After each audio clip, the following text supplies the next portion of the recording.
will translate from there. I'll just stand here and do that. Because sometimes you don't understand this. Shri Manikrao Thakre ji,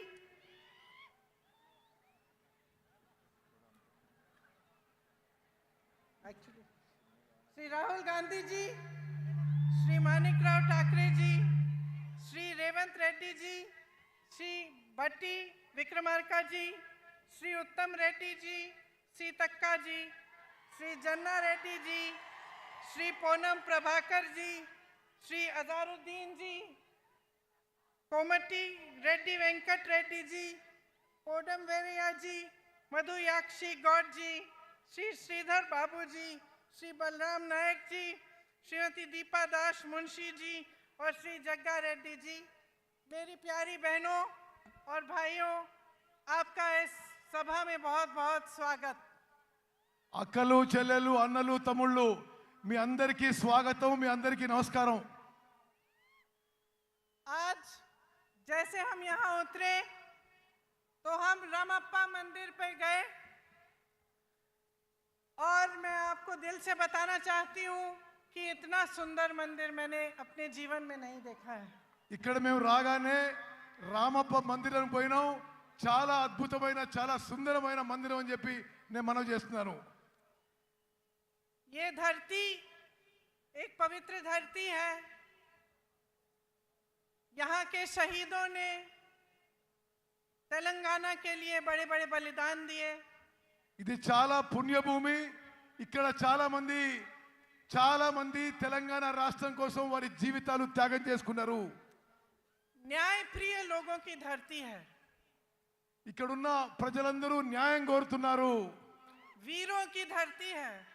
ఇది వీరుల భూమి। ఇది वीर श्रीकांताचार्य जी को मेरा नमन। శ్రీకాంతాచారిని నేను తెలంగాణ అమరవీరుని ఈరోజు తలుచుకుంటున్నాను। इन सब योद्धाओं ने आपके लिए एक बहुत बड़ा सपना देखा था। మీరందరూ కూడా ఒక పెద్ద తెలంగాణ అనే ఒక పెద్ద స్వప్నం చూసిండ్రు। ये सपना विकास का सपना था, रोजगार का सपना था और सामाजिक न्याय का सपना था। ఈ స్వప్నం, ఈ కళ ప్రగతి గురించి, ఉద్యోగాల గురించి, సామాజిక న్యాయం గురించి మీ స్వప్నం ఉండింది। आपने इस सपने पे भरोसा किया। आपने भरोसा किया पिछले चुनाव में कि बीआरएस आपका सपना साकार करेगी और आपको अपने प्रदेश में रोजगार मिलेंगे, एक मजबूत भविष्य मिलेगा और एक सामाजिक समानता मिलेगी जिससे आप सबका विकास इकट्ठे हो पाए। మీ కలలు నిజమైతే అనుకొని సామాజిక న్యాయం జరుగుతుందని చెప్పి మీరందరూ గతంలో బీఆర్ఎస్ పార్టీని ఎన్నికల్లో నమ్మారు। आपकी उम्मीद थी कि किसानों को मजबूत बनाया जाएगा, आत्महत्याएं बंद होंगी, कि आपके जो बच्चे हैं उनका भविष्य अच्छा होगा और नौकरी करके आप अपने परिवार को मजबूत बना पाएंगे। మీ నమ్మకం, మీ విశ్వాసం ఏముండనంటే రైతుల జీవితాల్లో వెలుగు నిండుతాయి, పిల్లలకు ఉద్యోగాలు వస్తాయి, మీకు బంగారు భవిష్యత్తు వస్తుందని చెప్పి మీరు అనుకున్నారు। అందుకోసం గతంలో బీఆర్ఎస్ పార్టీకి మద్దతు పలికినరు। एक आशा थी कि बाबा साहेब अम्बेडकर जी, महात्मा फूले जी, कोमराम भीम जी जैसे महापुरुषों का जो सामाजिक न्याय का सपना था वो पूरी तरह से साकार होगा। మీరు అనుకున్నారు అంబేద్కరు, ఫూలే, కొమరం భీం వారి సామాజిక న్యాయం తెలంగాణలో పూర్తి అవుతుందని చెప్పి మీరు ఆశించిండ్రు। कांग्रेस पार्टी ने ये सपना समझा क्योंकि कांग्रेस पार्टी खुद एक आंदोलन से निकली थी। కాంగ్రెస్ పార్టీ మీ కల గురించి అర్థం చేసుకున్నది। కాంగ్రెస్ పార్టీ కూడా ఆందోళన ద్వారానే పుట్టిందని చెప్పి నేను మనవి చేస్తున్నాను। कांग्रेस पार्टी का ये असूल है कि सामाजिक न्याय होना चाहिए, कि सब इकट्ठे आगे बढ़ें और इसी असूल पर स्वतंत्रता संग्राम लड़ा गया।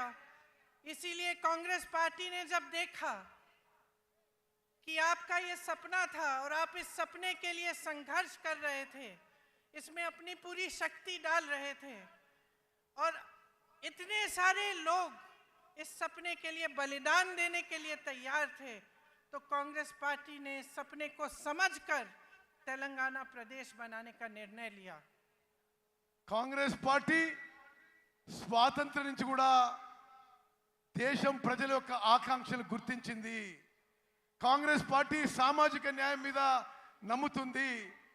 కాంగ్రెస్ పార్టీ ప్రజల ఆకాంక్షలు నెరవేరుస్తుంది. మీ అందరి ఆకాంక్షలు కోరికలు నెరవేర్చడానికే కాంగ్రెస్ పార్టీ ప్రత్యేక తెలంగాణ రాష్ట్రం ఏర్పాటు చేసిందని చెప్పి మనం చేస్తున్నాను. उस समय माता जी सोनिया जी कांग्रेस की अध्यक्ष थी और इस निर्णय को लेने में एक राजनीतिक वीरता भी थी, क्योंकि वो जानती थी कि इस निर्णय को लेने से हो सकता है कि कांग्रेस की जो राजनीतिक जो यहाँ पे जो उसका स्तर है, हो सकता है कि कांग्रेस उस चुनाव को हारे। जो लेते हैं जिससे उनका राजनीतिक स्वार्थ साधा जाता है, लेकिन सोनिया जी ने जब ये निर्णय लिया तो ये निर्णय आपके लिए लिया। उन्होंने ये कहा कि चाहे मेरी पार्टी तेलंगाना में न भी जीते, न भी सरकार बना पाए, तब भी ये तेलंगाना के लोगों का की ये चाहत है, कि सपना है, और इसे साकार करने के लिए उन्होंने आपकी भलाई के लिए और आपके पक्ष में ये निर्णय लिया। తెలంగాణ రాష్ట్రం ఇస్తే మూల్యం చెల్లించాల్సి వస్తుందని తెలిసినా ఈ రోజుల్లో రాజకీయ నాయకులందరూ కూడా రాజకీయ లబ్ధి కోసమే నిర్ణయాలు తీసుకుంటున్నా. మా తల్లి గారు సోనియా గాంధీ గారు రాజకీయం నష్టపోయినా సరే తెలంగాణ ప్రజల ఆకాంక్ష కొరకు, తెలంగాణ ప్రజల త్యాగాలు గుర్తించి, తెలంగాణ ప్రజల కోరిక మేరకు తెలంగాణ రాష్ట్రం ఏర్పాటు చేసిన విషయం మీ అందరికీ మరోసారి మనవి చేస్తున్నాను. उनका सोच, कांग्रेस पार्टी की सोच एक छोटी सोच नहीं थी। उनका नजरिया आगे के लिए था, भविष्य के लिए था, आपकी मजबूती के लिए था। इसीलिए वो ये निर्णय ले पाई। और उन्हीं की तरह कांग्रेस पार्टी के जितने भी बड़े बड़े नेता रहे, चाहे जवाहरलाल नेहरू थे, चाहे इंदिरम्मा थी, चाहे उनके बाद मनमोहन सिंह जी थे, चाहे राहुल जी हैं, और तेलंगाना के तमाम नेता हैं, आगे की सोचते हैं और आपकी भलाई के लिए सोचते हैं। और इसी सोच के लिए, इसी सोच के जरिए आपके प्रदेश को मजबूत बनाने की बात करते हैं। తాత్కాలిక ప్రయోజనాల కోసమో, కొద్ది దూరం చూసి ప్రయోజనాల కోసమో సోనియా గాంధీ గారు తెలంగాణ ఇవ్వలేదు. దూరపు చూపుతో మీ భవిష్యత్తు కోసం, మీ పిల్లల భవిష్యత్తు కోసం, మీ ఆకాంక్ష మేరకు సోనియా గాంధీ గారు తెలంగాణ ఏర్పాటు చేశారు. ఏ విధంగానైతే జవహర్లాల్ నెహ్రూ గారు, ఇందిరాగాంధీ గారు, రాజీవ్ గాంధీ గారు, రాహుల్ గాంధీ గారు దూర చూపుతో దేశం మంచి కోసం, సమాజం మంచి కోసం, ప్రజల కోసం మంచి కోసం నిర్ణయాలు తీసుకుంటారో, ప్రజల ఆకాంక్ష కోసం తెలుసుకుంటారో, మా తల్లి సోనియా గాంధీ గారు కూడా తెలంగాణ రాష్ట్రం ఏర్పాటు నిర్ణయం తీసుకున్నారు. इस सोच का प्रमाण ये है कि उनके कार्यकाल में बड़ी बड़ी संस्थाएं बनी आपकी भलाई के लिए, चाहे आईआईटी, आईआईएम, एम्स, ऐसी संस्थाएं बनी, आपका विकास हुआ, तो आप आगे बढ़ पाए। గత కాంగ్రెస్ పెద్దల హయాంలో పెద్ద పెద్ద సంస్థలు ఏర్పడ్డాయి. ఐఐటి కానీ, ఐఐఎం కానీ, ఇటువంటి అన్ని దేశానికి ఎంతో లాభం చేసిన సంస్థలు ఏర్పడే విషయం కూడా నేను గుర్తు చేస్తున్నాను. तो जो कांग्रेस की सरकारें बनी वो जनता की सरकारें थी, वो आपको मजबूत बनाने के लिए बनी, और उनमें दोनों चीज थी, नजरिया और नियत। अब जब हम नियत की बात करते हैं तो जितने भी काम होते हैं, सरकार बगैर सही नियत के वो काम करती नहीं है। अगर सरकार की नियत ये हो कि आपको लूटना है और सिर्फ सत्ता में रहकर भ्रष्टाचार करना है, तो वो भलाई के काम नहीं कर पाती। కాంగ్రెస్ ప్రభుత్వాలు నీతి నిజాయితీతో కట్టుబడి ఉంటాయని చెప్పి నేను మనవి చేస్తున్నాను. ఇప్పుడు మీరు చూస్తున్న ప్రభుత్వాలు అవినీతితో మోసపూరిత విధానం అవలంబిస్తున్న విషయం కూడా మీరు గమనించాలని చెప్పి మనవి చేస్తున్నాను. तो आज हम सब इस मंच पे खड़े हैं और आपके सामने खड़े होकर हमने ये बात कही है कि तेलंगाना के लिए कांग्रेस पार्टी ने एक रोड मैप, एक विजन बनाया है। ఈ రోజు మీ అందరికీ మనం చేస్తున్న కాంగ్రెస్ పార్టీ తెలంగాణ రాష్ట్రానికి ఒక రోడ్ మ్యాప్, ఒక విజన్ తయారు చేసి ఈ రోజు మీ ముందుకు వస్తున్నానని చెప్పి నేను మనం చేస్తున్నాను। आपके लिए गारंटी लाए हैं। गारंटी क्या है? गारंटी वो चीजें हैं जो हम आज आपको बताना चाहते हैं कि हम आपके लिए करेंगे। और जितने भी कांग्रेस के प्रदेश हैं जिनमें हमने ऐसे गारंटी सामने रखे, उनमें हमने वो काम अभी से शुरू कर लिया है। మీ ముందుకి 6 గ్యారెంటీలు తీసుకొస్తున్నాం। గ్యారెంటీలు అంటే ఏంటిది? మేము ప్రభుత్వంలో రాగానే తెలంగాణ ప్రజలకు ఏమేం కార్యక్రమాలు చేయబోతున్నామో మరో విషయం మీకు చెప్పాలి। ఏ రాష్ట్రంలో మేము అధికారంలో వచ్చినా మేము ఇచ్చిన హామీలు, గ్యారెంటీలు అమలు చేసి చూపెట్టామని చెప్పి నేను మనం చేస్తున్నాను। मेरी बहनें यहाँ बैठी हैं, आप दिन रात मेहनत करती हैं, मैं जानती हूँ। और पूरे समाज का जो बोझ है आप अपने कंधों पर लेते हैं। बच्चों की परवरिश, घर की देखभाल, उसके साथ साथ बाहर जाके काम करना, खेती में मेहनत करना, या कोई नौकरी हो तो वहाँ नौकरी करना, ये सब आप करती हैं। और आज आप कितनी महंगाई का सामना कर रही हैं, चाहे गैस का सिलेंडर हो, चाहे तेल हो, चाहे कुछ भी हो। जब आपको खरीदने जाना होता है तो आपको 10 बार सोचना पड़ता है कि हम ये खरीद पाएंगे, घर ला पाएंगे कि नहीं। कोई घर पे बीमार पड़ता है तो आपके दिल में ये बात आती है कि दवाइयाँ कैसे खरीदेंगे, उनका इलाज कैसे करवाएंगे। అక్కలు చెల్లెలు, మీ జీవితాలు ఎంత కష్టంగా జరుగుతున్నాయో నాకు తెలుసు। మీరు పిల్లల్ని పెంచాలి, ఇంటి పని చూసుకోవాలి, వ్యవసాయం పని చూసుకోవాలి, ఎవరైనా బయట కూడా పని చేస్తుండొచ్చు। మీరు ఇన్ని పనులు చేస్తూ ఈ ధరల పెరుగుకి తట్టుకోలేకపోతున్నారు। గ్యాస్ సిలిండర్ ధరలు పెరుగుతున్నాయి, అన్ని ధరలు పెరుగుతున్నాయి। మీరు ఇంటికి ఏ సామాను కొనాలన్నా మీకు చాలా కష్టతరం అయిపోతుందని చెప్పి మేము గమనిస్తున్నాము।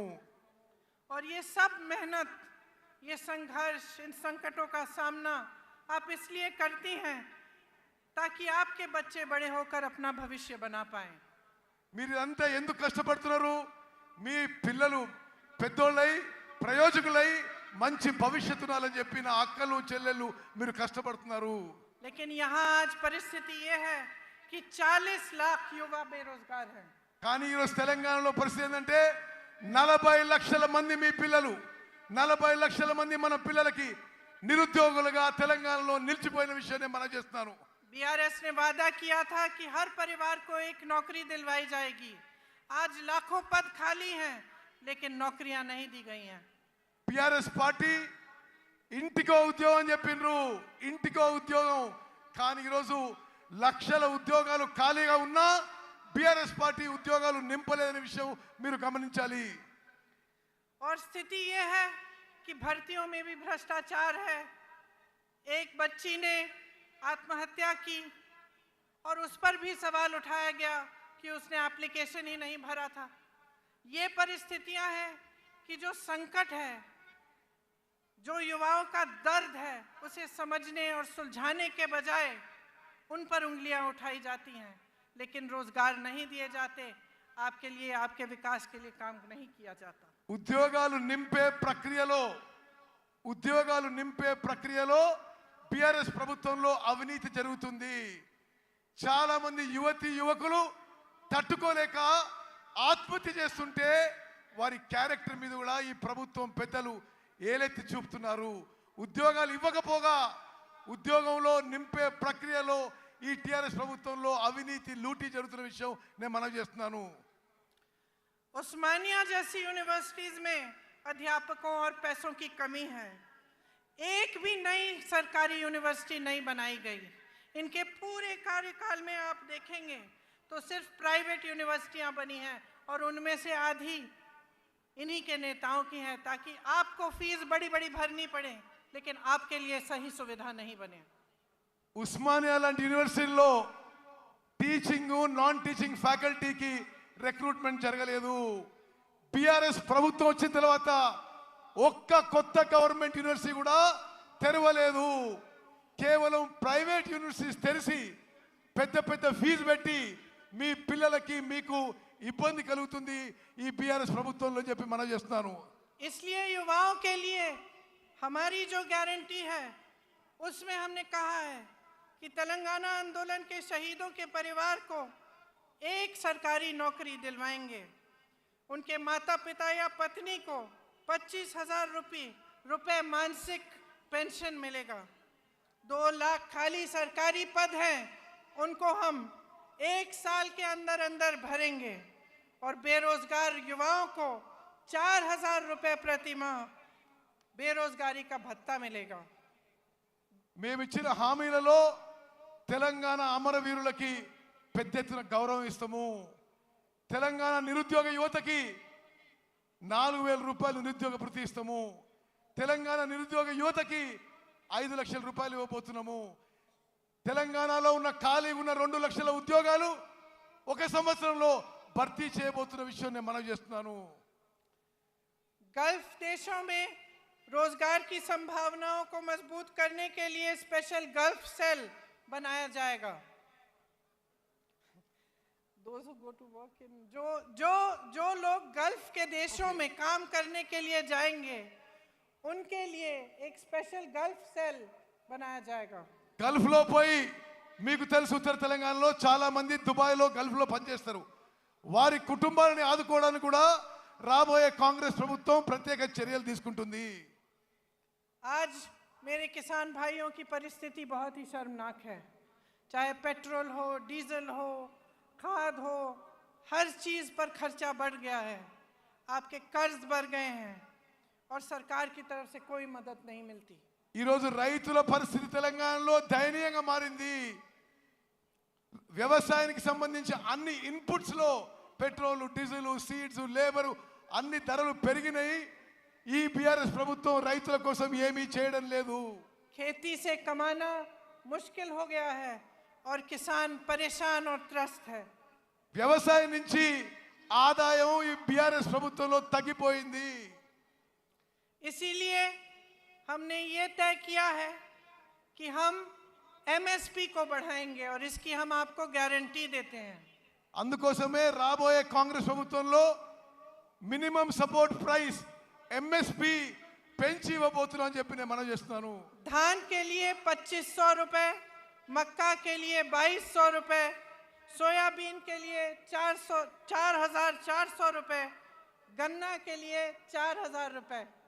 అన్ని వ్యవసాయ పంటలకి ఎంఎస్పి పెంచి ఇస్తాము. వరి ధాన్యానికి 2,500, సోయాకి 2,200, షుగర్ కేన్ కి 4,000 రూపాయలు ఇవ్వబోతుందని చెప్పి నేను మనం చేస్తున్నాను. अरहर की 6,700 रुपए और कॉटन की 6,500 रुपए। పత్తికి 6,500 రూపాయలు ఇవ్వబోతున్నాం. ఈ విధంగా ప్రతి పంటకి ఎంఎస్పి కంటే పెంచి రాబోయే కాంగ్రెస్ ప్రభుత్వం ఇవ్వబోతుంది. किसानों के लिए 2 लाख रुपए तक कर्ज माफ किए जाएंगे। రాబోయే కాంగ్రెస్ ప్రభుత్వం 2 లక్షల రూపాయల వరకు రైతులకి రుణమాఫీ చేయబోతున్నాము. इंदिरम्मा रायतु भरोसा योजना के तहत किसानों के लिए 15,000 रुपए प्रति एकड़ दिया जाएगा। ఇందిరమ్మ రైతు భరోసా అనే కార్యక్రమం తీసుకొచ్చి ప్రతి ఎకరాకి ప్రతి సంవత్సరానికి 15,000 రూపాయలు ఇవ్వబోతున్నామని చెప్పి నేను మనం చేస్తున్నాను. और मनरेगा में जो रजिस्टर्ड मजदूर हैं उन्हें हर साल 12,000 रुपए मिलेंगे। భూమి లేని రైతు కూలీలకు సంవత్సరానికి వచ్చే కాంగ్రెస్ ప్రభుత్వం 12,000 రూపాయలు ఇవ్వబోతుందని చెప్పి నేను మనం చేస్తున్నాను. मेरे बहनों और मेरे भाइयों, ये जो आपका क्षेत्र है ये आदिवासी बहुल क्षेत्र है और आप तो जानते ही हैं कि इंदिरा जी के दिल में आपके लिए एक बहुत खास जगह थी। ఈ ప్రాంతంలో గిరిజనులు, ఆదివాసీలు పెద్ద సంఖ్యలో ఉంటారు. ఇందిరాగాంధీ గారు గిరిజనులు, ఆదివాసీలకి ఎంత ప్రేమిస్తుండ్రో మీకు తెలుసు అని చెప్పి నేను మనం చేస్తున్నాను. ये रिश्ता जो उनके साथ आपने जोड़ा था एक आदर का रिश्ता था, श्रद्धा का रिश्ता था, उनके दिल में आपके लिए आदर थी तथा आपके लिए श्रद्धा थी और वो हमेशा ये चाहती थी कि आपकी संस्कृति को बचाया जाए और बढ़ाया जाए। वो हमेशा कहती थी कि आदिवासी संस्कृति ही दुनिया की सबसे आधुनिक और सबसे आगे सोचने वाली संस्कृति थी, जिसके जरिए प्रकृति का आदर होता था। గిరిజనులు ఆదివాసులు మీరు ఇందిరాగాంధీ గారిని ఎంతో ప్రేమించి అభిమానించేవాళ్ళు. ఇందిరాగాంధీ గారు కూడా మిమ్మల్ని ఎంతో ప్రేమించి అభిమానించేవాళ్ళు. ఎప్పుడు కూడా మీ సంస్కృతిని మీ కల్చర్ని మరి ప్రిజర్వ్ చేయాలని చెప్పి ఇందిరాగాంధీ గారు భావించారు. ఎప్పుడు కూడా ఇందిరాగాంధీ గారు మీరంటే ఆదివాసీలు లంబాడీలు గిరిజనులు అంటే ఎంతో గౌరవ మర్యాద ఉండేది.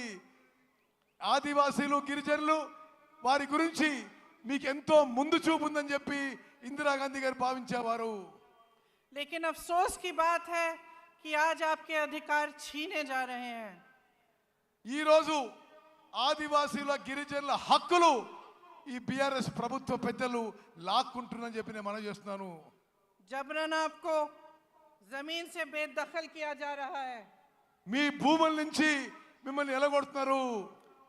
आपके लिए जो डेवलपमेंट फंड है उसका आप शायद जानते नहीं होंगे, लेकिन 40% से ज्यादा अलग अलग कामों में जाता है, लेकिन आपके लिए नहीं डाला जाता।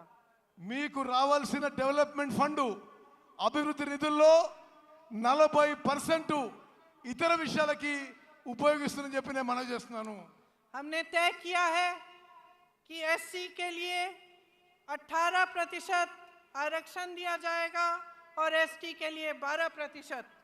మేము వచ్చిన తర్వాత ఎస్సీలకి 18% రిజర్వేషను, ఎస్టీలకి 12% రిజర్వేషన్ ఇవ్వబోతుందని చెప్పి నేను మనవి చేస్తున్నాను. अंबेडकर अभय हस्तम के तहत एससी एसटी परिवारों को 12 लाख की मदद मिलेगी। అంబేద్కర్ అభయ హస్తం అనే కార్యక్రమం మేరకు ఎస్సీ ఎస్టీ కుటుంబాలకి 12 లక్షల రూపాయలు ప్రతి కుటుంబానికి ఇవ్వబడుతుందని చెప్పి నేను మనవి చేస్తున్నాను. इंदिरम्मा पक्का हाउस स्कीम के तहत बेघर एससी एसटी परिवारों को घर बनाने के लिए जमीन और 6 लाख रुपए मिलेंगे। ఇందిరమ్మ ఇల్లు పథకం కింద ఎస్సీ ఎస్టీలకు ఇంటి స్థలం ఇస్తూ ప్రతి ఇంటి కింద 6 లక్షల రూపాయలు మీకు ఇవ్వబోతున్నారు. और आदिवासी ग्राम पंचायतों के लिए 25 लाख रुपए दिए जाएंगे। ప్రతి గిరిజన గ్రామ పంచాయతీ ఆదివాసీ గ్రామ పంచాయతీలకి 25 లక్షల రూపాయలు ప్రత్యేకంగా ఇవ్వబోతున్నాము. जब कांग्रेस पार्टी वन अधिकार का एक्ट लाई थी तब 8 लाख से अधिक एकड़ जमीन पर पट्टे दिए गए थे। ఈ ఫారెస్ట్ రైట్స్ యాక్ట్ కాంగ్రెస్ ప్రభుత్వం తీసుకొచ్చినప్పుడు 8 లక్షల ఎకరాలు ఫారెస్ట్ రైట్స్ యాక్ట్ కింద తెలంగాణలో కాంగ్రెస్ ప్రభుత్వం మీకు 8 లక్షల ఎకరాలు ఇవ్వడం జరిగింది. आपको याद होगा कि पोडू लैंड्स के पट्टे आपको मिले थे। పోడు ల్యాండ్స్ పోడు భూముల పట్టాలు గత కాంగ్రెస్ ప్రభుత్వం మీకు ఇచ్చింది. लेकिन बीआरएस सरकार ने ये सब बंद कर दिया। బీఆర్ఎస్ ప్రభుత్వం ఈ కార్యక్రమాన్ని పూర్తిగా నిర్వీర్యం చేసింది, ఆపేసింది. मैंने महिलाओं की बात की। मेरी बहनों, आपके लिए महालक्ष्मी योजना के तहत 2500 रुपए हर महीने दिए जाएंगे। మహాలక్ష్మి పథకం కింద నా అక్కలు చెల్లెళ్ళు మీ అందరికీ నెలకి 2500 రూపాయలు ఇవ్వబోతున్నాము. गैस सिलेंडर 500 रुपए का मिलेगा और जो लड़कियां शिक्षा प्राप्त कर रही हैं और 18 साल की उम्र से ऊपर की हैं उन्हें एक इलेक्ट्रिक स्कूटर दिया जाएगा। గ్యాస్ సిలిండరు అందరికీ గ్యాస్ సిలిండరు 500 రూపాయలకే గ్యాస్ సిలిండర్ ఇవ్వబడుతుంది. అదేవిధంగా 18 ఏళ్ళు దాటిన నా చెల్లెలకి చదువుకున్న వాళ్ళకి ఎలక్ట్రిక్ స్కూటీ ఇవ్వబోతున్నాము. देखिए, आपको चुनना है। एक तरफ बीआरएस की सरकार है।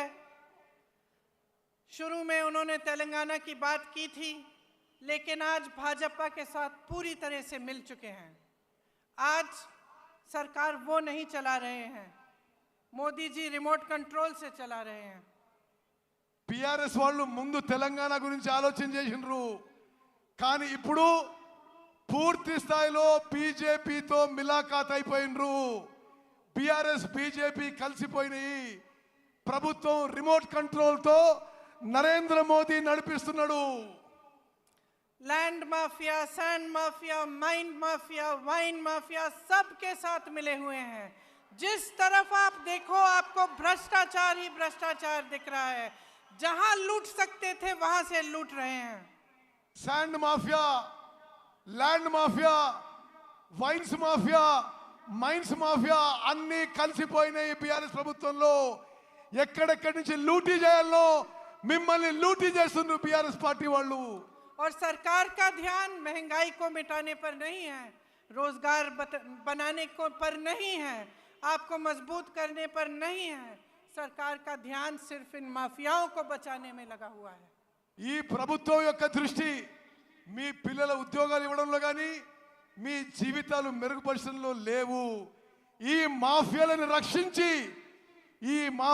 రక్షించడానికే ఈ బీఆర్ఎస్ ప్రభుత్వం ఉందని చెప్పి నేను మనవి చేస్తున్నాను. रंगारेड्डी जिले में हजारों करोड़ों के जमीन पर घोटाला किया, भूदान की जमीन रिकॉर्ड से ही गायब कर दी। రంగారెడ్డి జిల్లాలో వేల కోట్ల భూములు బీఆర్ఎస్ ప్రభుత్వంలో పెద్దలు లాక్కున్నారు. భూదాన్ మూమెంట్లోని భూములు రికార్డ్ నుంచే తీసేసిండ్రు ఈ ప్రభుత్వం. कांग्रेस के जमाने में इन जमीनों को बेचना खरीदना मना था। కాంగ్రెస్ అధికారంలో ఉన్నప్పుడు ఈ భూదాన్ భూములని అమ్మడం కానీ కొనడం కానీ నిషేధం ఉండింది. आज इन्होंने ये जमीनें भी लैंड माफिया और अपने करीबों को बेच दिया है। వీళ్ళు ఇప్పుడు వచ్చిన వాళ్ళు బీఆర్ఎస్ వాళ్ళు ఈ భూములను కూడా ల్యాండ్ మాఫియాకి వాళ్ళ దగ్గర వాళ్ళకి ఇచ్చేసిండ్రు. आपको ये शब्द याद होंगे, बंगारू तेलंगाना, याद है? ये शब्द, ये वादा आपको बीआरएस ने किया था कि तेलंगाना को स्वर्णिम जगह बनाएंगे। బీఆర్ఎస్ వాళ్ళు బంగారు తెలంగాణ చేస్తామని మీకు హామీ ఇచ్చి అష్యూరెన్స్ ఇచ్చి మోసం చేసిన విషయం గుర్తు చేస్తున్నా. लेकिन इन्होंने अपने लिए बड़े बड़े आलीशान महल बना दिए और आपके जो सपनों का महल था वो चूर चूर कर दिया। వీళ్ళు 100 కోట్ల లూటీలు చేసుకున్నారు, పెద్ద పెద్ద బంగ్లాలు కట్టినరు. మీ స్వప్నం కానీ మీ కల కానీ ధ్వంసం చేసింది బీఆర్ఎస్ పార్టీ, బీఆర్ఎస్ ప్రభుత్వం. आपका सपना था कि सामाजिक न्याय होगा, మీ స్వప్నం మీ కల సామాజిక న్యాయం కావాలని ఉండే. सामाजिक न्याय कौन सा? इनके 18 मंत्रियों में से 3 तो सीएम के ही परिवार के हैं और इनके पास 13 मंत्रालय हैं। ఇప్పుడు సామాజిక న్యాయం బీఆర్ఎస్ లో జరుగుతలేదు. 17 మంది మంత్రుల్లో 3 వీరు కుటుంబ సభ్యులే మంత్రులు. 18 మంత్రిత్వ శాఖలు కుటుంబం దగ్గరనే ఉన్నాయి. और बीसी की संख्या 50% से ऊपर है, लेकिन मंत्रालय में सिर्फ 3 मंत्री हैं। బీసీలు జనాభాలో 50% కంటే ఎక్కువ ఉన్నారు, కానీ వీళ్ళ మంత్రిత్వ శాఖలో ముగ్గురు మంత్రులు ఉన్నారు. 34% आरक्षण से घटाकर 23% कर दिया है। 27% నుంచి బీసీల రిజర్వేషన్ 23% కి తగ్గించిండ్రు. राहुल जी यहाँ बैठे हैं, सब जगह जाते हैं तो जातिगत जनगणना की बात करते हैं। प्रतिशत लोग हैं बिहार प्रदेश में, लेकिन उनका प्रतिनिधित्व नहीं है। బీహార్లో ఏ విధంగా అయితే బీసీలో కాస్ట్ సెన్సస్ జరిగిందో దేశవ్యాప్తంగా కాస్ట్ సెన్సస్ జరగాలని చెప్పి రాహుల్ గాంధీ గారు దేశమంతటా పర్యటన చేస్తున్నారు. ఎస్సీ ఎస్టీ బీసీల సంఖ్య ఎక్కువ ఉన్నా తగిన స్థాయిలో వారికి న్యాయం జరగడం లేదని చెప్పి మేము మనవి చేస్తున్నాము. सच्चाई ये है कि हमारे पूरे देश की यही असलियत है। हम कहते हैं कि जातिगत जनगणना करिए और ये चुप हो जाते हैं। ये गिनती भी नहीं करना चाहते, ये गिनती भी नहीं करना चाहते कि कितने बीसी है, कितने एससी है, कितने एसटी हैं। इनको अपना हक देना छोड़िए, गिनती से डर रहे हैं। వీళ్ళు ఇప్పుడు ప్రభుత్వంలో ఉన్న వాళ్ళు కాంగ్రెస్ పార్టీ కోరుతుంది క్యాస్ట్ వైడ్ సెన్సస్ చేయాలని. నరేంద్ర మోదీ ప్రభుత్వం దీనికి నోరు మూసుకొని కూర్చుంది. వాళ్ళ హక్కులు ఇవ్వడం దూరంగా పెట్టండి, కనీసం క్యాస్ట్ వైడ్ సెన్సస్ చేయడానికి కూడా మోదీ ప్రభుత్వం ముందుకు రావడం లేదు. तो ये सामाजिक न्याय देंगे कैसे? లెక్కలే చేయనప్పుడు, కులపరంగా సెన్సస్ అయినప్పుడు వీళ్ళు న్యాయం ఎట్లా చేస్తారు, సామాజిక న్యాయం ఎట్లా చేస్తారు? इनकी बातें खोखली हैं। चुनाव के समय बड़ी बड़ी बातें करते हैं, उसके बाद भूल जाते हैं, लूट में, भ्रष्टाचार में, इन्हीं चीजों में व्यस्त रहते हैं। వీళ్ళ మాటల్లో అర్థం లేదు, మోసపూరిత మాటలు. ఎలక్షన్స్ లో ఏదో మాటలు చెప్పి వాగ్దానాలు చేసి పూర్తిగా మర్చిపోతారు, జనాన్ని మోసం చేస్తున్నారు. मोदी जी ने कितने बड़े बड़े वादे किए थे, ट्राइबल यूनिवर्सिटी बनाएंगे, स्टील प्लांट लगवाएंगे, हॉर्टिकल्चर यूनिवर्सिटी बनाएंगे, क्या बनाया? మోదీ గారు పెద్ద పెద్ద మాటలు మాట్లాడిండు. ట్రైబల్ యూనివర్సిటీ పెడతా అన్నాడు, స్టీల్ ఫ్యాక్టరీ పెడతా అన్నాడు, హార్టికల్చర్ యూనివర్సిటీ పెడతా అన్నాడు. ఏది ఒక్క అంగుళం కూడా ముందుకు పోలేదు. जो बनाया वो सब अपने बड़े बड़े उद्योगपति दोस्तों को सौंप दिया। BHEL, BSNL, DMRL, HAL, railways की बात कर रहे हैं, कुछ नहीं छोड़ा। నరేంద్ర మోదీ గారు కాంగ్రెస్ పార్టీ నిర్మించిన సంస్థలని, పబ్లిక్ సెక్టర్లని, బిహెచ్ఏలు, హెచ్ఏఏలు, రైల్వేస్లో కొంత భాగం ప్రైవేట్ తన ఉద్యోగపతి దోస్తులకి, వ్యాపారవేత్తలకి ఈ దేశాన్ని అమ్మేస్తున్నాడు. 60 लाख करोड़ की कंपनियां 6 लाख करोड़ में बेच डाली। 7 లక్షల కోట్ల కంపెనీలు 6 లక్షల కోట్లు అమ్ము చేయబడుతున్నాయి. ना इन्होंने जो बनी हुई संस्थानें थी उनकी बचत, उनकी हिफाजत की, ना इन्होंने कुछ नया बनाया। सिर्फ नए नए वादे, नए नए बातें करते रहे। तो बहनों और भाइयों, मैंने बहुत लंबा बोल लिया है, लेकिन इस सब चीज़ों का, जितनी भी बातें मैंने की हैं, इनका एक ही सार है। आप समझदारी से अपना वोट दो, आप विवेक से अपना वोट दो, और देखो कि आपके जीवन का क्या अनुभव है, आपके जीवन में तरक्की आई है कि नहीं। अगर नहीं आई है तो आप देखिए कि कांग्रेस के प्रदेशों के लोगों में तरक्की आई है कि नहीं। क्या कर रही है कांग्रेस? जहाँ जहाँ गारंटी दी है, क्या वो गारंटी पूरी कर रही है कि नहीं? ఇప్పుడు అధికారంలో ఉన్న వాళ్ళు కళ్ళబొల్లి మాటలు చెప్పి మిమ్మల్ని మోసం చేస్తున్నారు. మీ జీవితాల్లో ఏమైనా మార్పు వచ్చిందా తెలంగాణలో? ఇప్పుడు అధికారంలో ఉన్న వాళ్ళు ఏమీ చేయలేదు. జాగ్రత్తగా ఆలోచన చేసి ఓటేయండి. కాంగ్రెస్ పాలిత రాష్ట్రాల్లో సామాన్య ప్రజల జీవితాల్లో మెరుగు వచ్చింది. మీరు కూడా కాంగ్రెస్ పాలిత రాష్ట్రాలకు చూడండి అని చెప్పి నేను మనవి చేస్తున్నాను. और आप सबसे पहले नेता और पार्टी की नीयत देखिए। आप देखिए कि आपका अनुभव क्या रहा है, कि बीआरएस ने बीजेपी से मिलकर कितना भ्रष्टाचार किया है आपके साथ, आपके प्रदेश में, और आपके विकास के लिए कुछ नहीं किया। మీరు నాయకులు, పార్టీల వ్యక్తిత్వము, క్యారెక్టర్ చూడండి. బీఆర్ఎస్ పార్టీలు అందరూ దోపిడీ చేసుకుంటున్నారు. బీఆర్ఎస్ బీజేపీ కలిసి ఈ రాష్ట్రాన్ని లూటీ చేసుకుంటారని చెప్పి నేను మనవి చేస్తున్నాను. तो जैसे मैंने कहा, इन सब बातों का सार यही है कि ये वोट जो इस चुनाव में आप डालने जा रहे हैं, ये आपके पक्ष में जाना चाहिए। ये वोट, मेरी बहनें आप यहाँ बैठी हैं, आपके बच्चों के भविष्य को बनाने के लिए जाना चाहिए।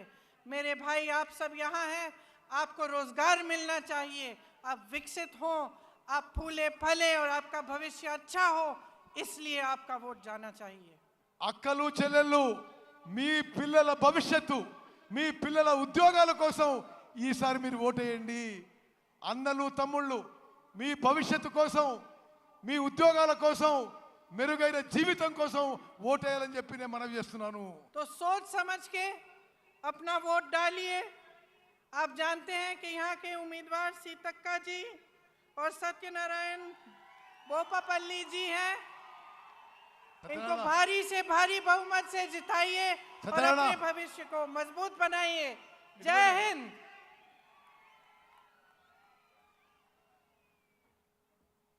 धन्यवाद मैडम, आपको तेलंगाना कांग्रेस के जरिए धन्यवाद करते हुए